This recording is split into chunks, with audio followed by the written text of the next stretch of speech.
আজি হয়ে গেল দেওবার, তো দেওবার আজি বানাবো পাস্তা। এটা পাস্তা রেডি করেছি।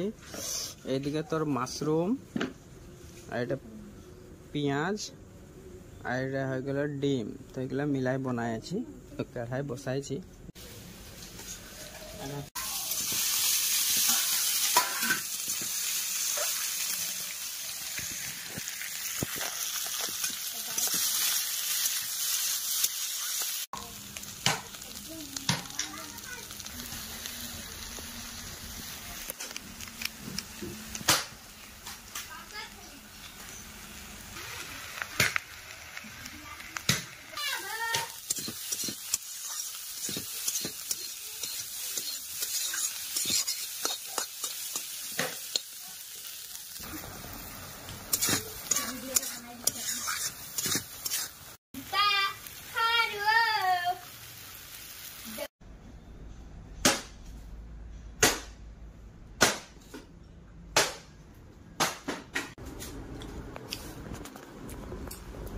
তো গাইস, পাস্তা খাতে হলে আমার কিনে আসা যাবে, আর স্পেশাল বনাই খাওয়াবো। আর কাটে দে, প্লেট ছাপা দেখা দে,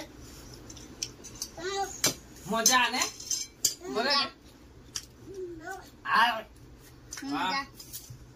तमाम टेस्ट मजा टेस्ट